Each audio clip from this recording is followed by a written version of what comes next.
Ahojte, vítajte na mojom kanáli. Ideme sa pozrieť spoločne na to, čo máte robiť vo vašej situácii. A toto sú tarotové karty, ktoré vyslovene nás volajú do akcie, ktoré nám hovoria presne, čo máme robiť. Takže ideme sa pozrieť podľa znamení horoskopu na vašu situáciu. Zamerajte sa na ňu. Nacíťte si vašu otázku, vašu situáciu v tej a v tej situácii, či už je zdravotná, pracovná alebo ľubostná, to je jedno, aký máte problém a čo máte robiť v tejto situácii, čo vám zhora poradia. A ideme naopak, začneme rybami, aby stále nečakali. Čo máte, rybičky, krásne robiť vo vašej situácii?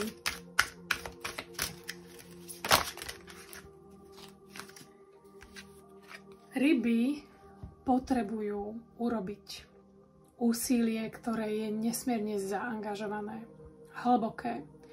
Naozaj sa plne až posvetne zaangažovať tej situácii, ktorú chcete vyriešiť.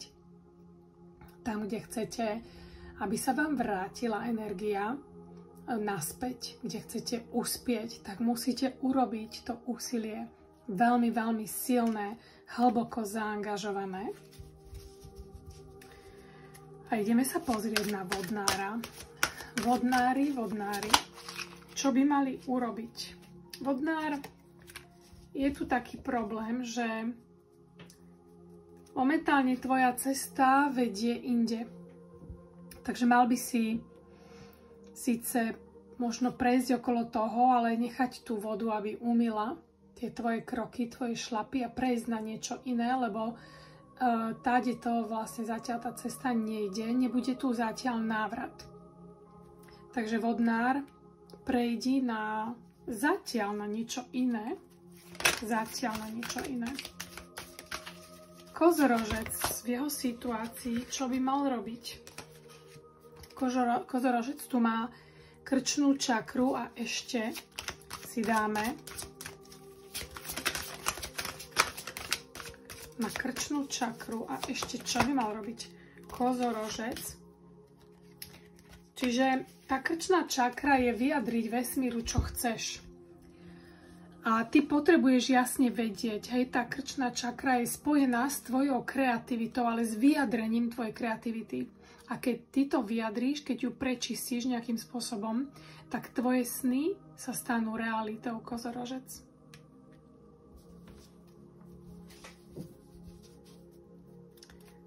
Ideme ďalej na strelcov. Čo by mali urobiť strelci?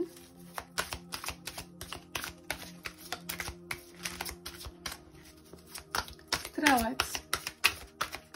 Čo by si mal urobiť konkrétne v tvojej situácii, tam, kde chceš, aby ti niečo rástlo, kvitlo?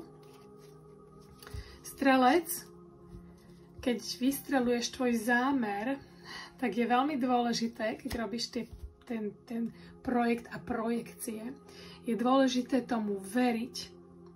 A keď tomu veríš, tak uspeješ. Nie je možné, že by sa ti to nepodarilo. Ak tomu veríš a vidíš, že tvoj cieľ musí byť úplne jasný a musíš tam investovať tú tvoju energiu, silou, vôle. Takže to je strelec a ideme na škorpióna. Čo by mal robiť škorpión? Škorpión. Jedna tu bola otočená, ale dáme si ešte jednu k tomu. Pretože škorpión sa má konfrontovať niečomu. Má sa postaviť z očí v oči niečomu. Pretože škorpión odmieta otvoriť oči. Takže tu na vás jasne vedú k tomu, aby ste sa konfrontovali nejakému tieňu. Máme tu ten mesiac, nejaký portál tmavý, čiže nechcete to vidieť a odmietate to vidieť, ale aby ste dosiahli to, čo chcete v tejto situácii, tak je nutné to uvidieť, konfrontovať sa niečomu. To je tá brána, to je ten portál, cez ktorý vy musíte prejsť. Inak to tam jednoducho nemôže prejsť, táde tá energia. Nemôže sa to naplniť. váhy. Váhy. Váha, to je veľmi zaujímavé, lebo váhy váhajú a hľadajú neustále rovnováhu. A táto karta je nájdi rovnováhu, čiže váha nie je v rovnováhe zase, čiže musí nájsť rovnováhu na to, aby sa jej, dáme si ešte jednu, dobre, aby sa jej tento projekt podaril.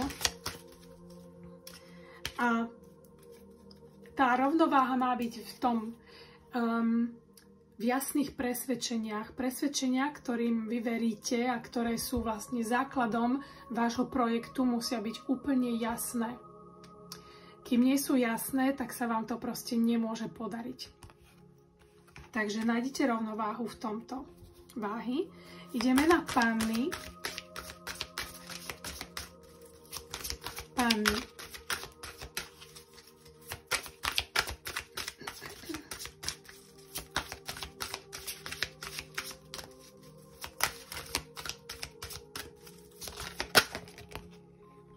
Panna sa potrebuje rozhýbať, takže hýb sa panna.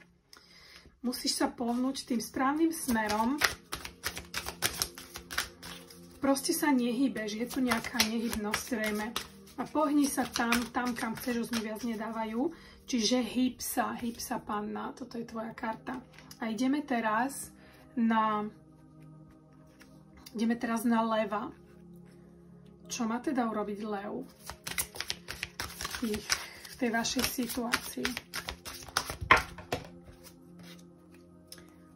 Lev dostane tú zaslúženú odmenu v tejto situácii, čiže lev si niečo zaslúžil, zrejme na tom dobre pracoval a stačí iba natiahnuť ruku.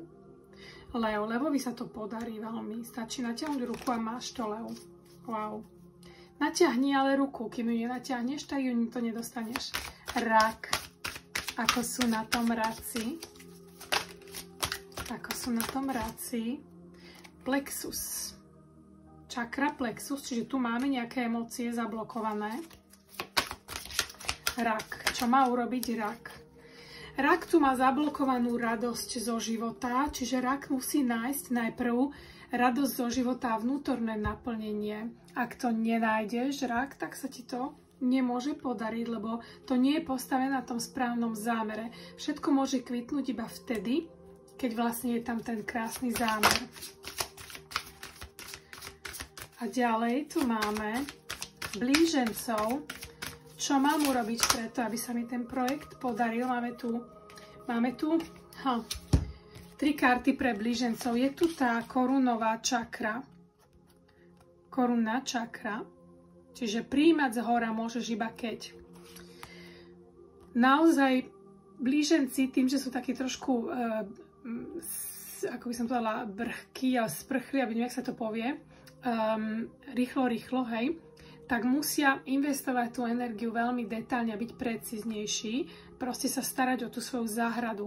A máme tu aj potom odpútanie sa, čiže blíženci buď tlak, alebo rýchlo, buď tlak, alebo to pustia, ale tak, že to nedokončia.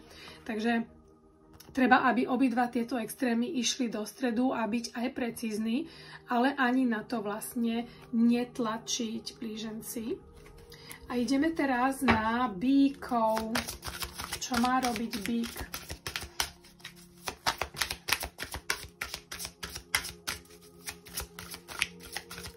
Čo má robiť bík? Bík, tu máme tretie oko, takže o čom to bude, to tretie oko u bíkov?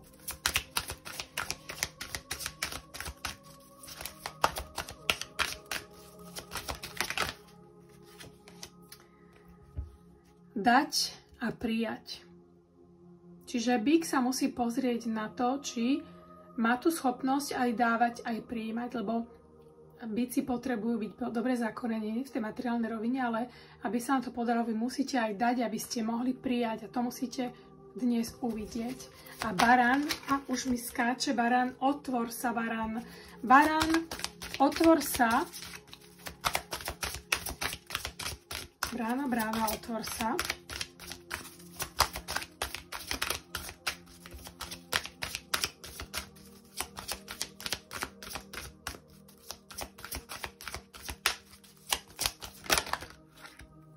a príjmi. A máš tu veľký úspech, vidíš? Máš tu veľký úspech. Baran, otvor sa, príjmi a budeš mať obrovský úspech. Takže toto je to, čo vám hora hovoria. A ja sa teším na vás na budúce. Ahojte, krásny deň.